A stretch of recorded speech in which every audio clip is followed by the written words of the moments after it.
Welcome to our series on performance measures. In this series, we're going to go through all 7 performance measures that we've recently released.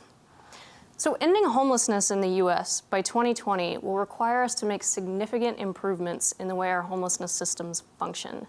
The department has developed this set of 7 system-level measures to help communities understand their system's performance. This video features measure 1 of the 7 and explains why the measure is important, how it's calculated, and how you might consider using the measure locally.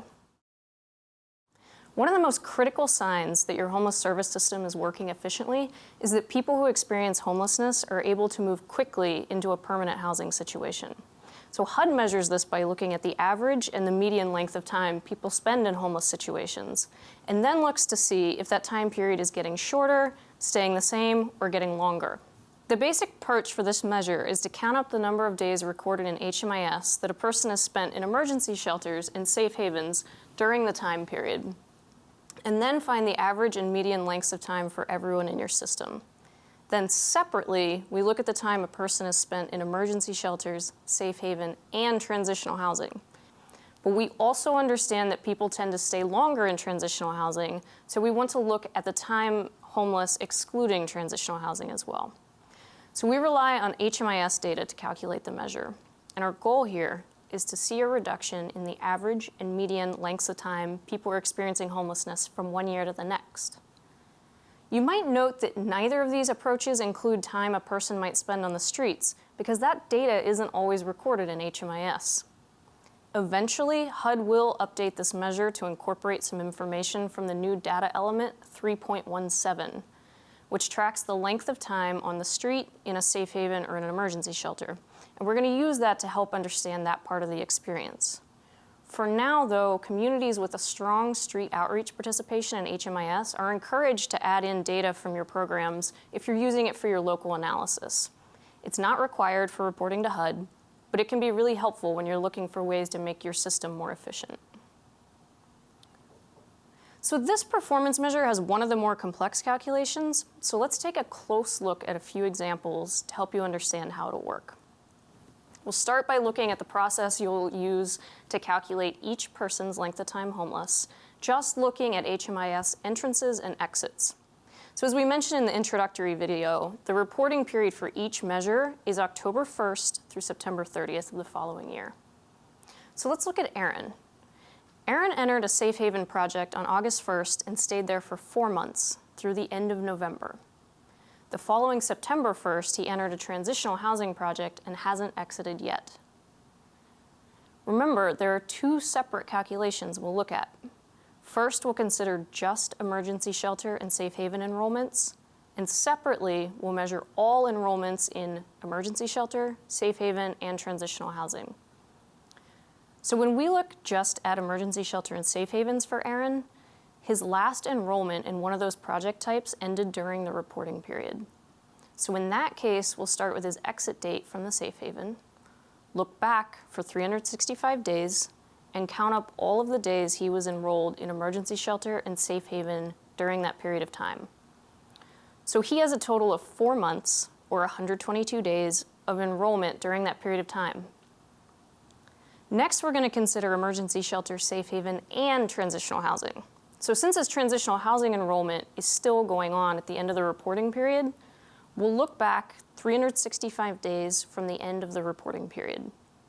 So we'll include the 2 months of safe haven enrollment that falls within the period. Now here's an important point.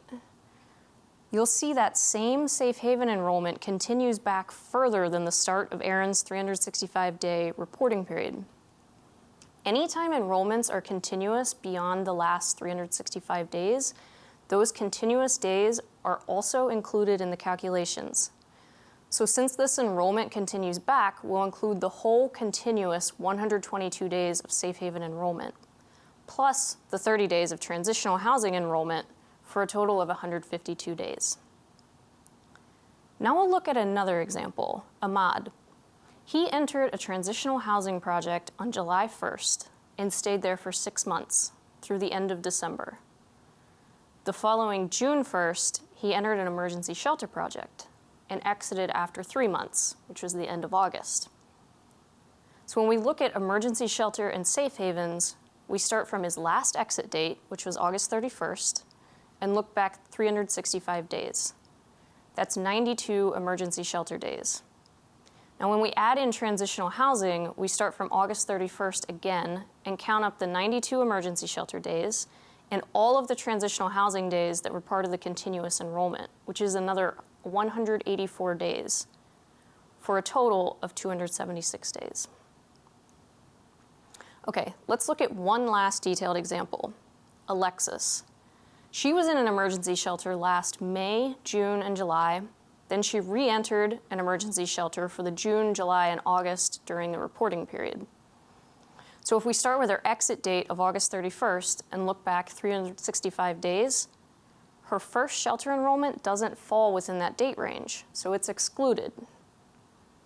That means that she has 92 days of emergency shelter enrollment and no additional transitional housing enrollment. Okay, so now let's add 7 more clients, each with emergency shelter enrollments. Anthony has 182 days in emergency shelter, and the other 6 have 90 days.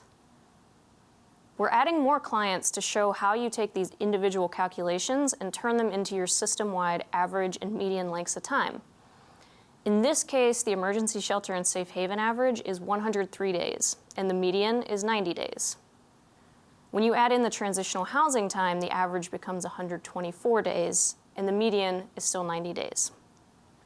Each year, you'll compare your averages and medians to the previous year.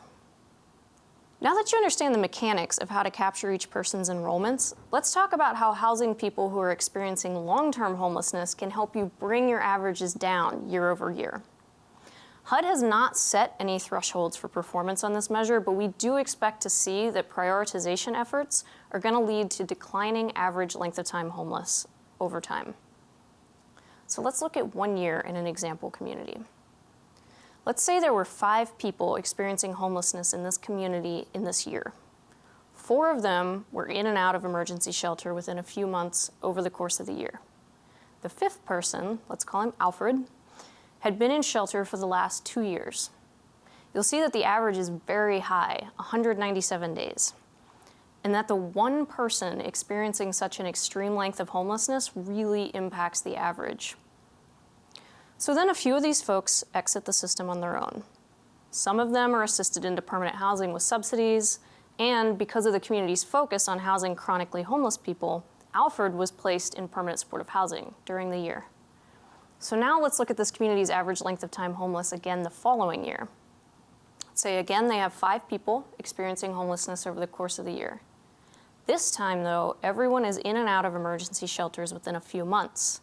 So that brings year 2's average to 75 days, a reduction of more than half from the previous year. You can see that there's a significant impact from housing Alfred last year. And in that way, this measure really reflects HUD's policy priority to prioritize housing chronically homeless individuals and families with the longest history of homelessness. Eventually, when data from the new data element 3.17 gets incorporated in the measure, the impact of housing people with the longest times homeless will be even stronger. We should note, though, that when we incorporate that data element, we'll be calculating the measure twice, one without the new data element and once with it. So we'll never be comparing a year without the data element to a year with it. This measure should be reviewed regularly at a local level to see how quickly people are moving through your system. This measure is particularly useful for informing system planning because we're not looking at individual projects, but instead looking across all the emergency homeless interventions to understand how your system as a whole is functioning. So that was measure 1, length of time people remain homeless. Next is measure 2, the extent to which people return to homelessness.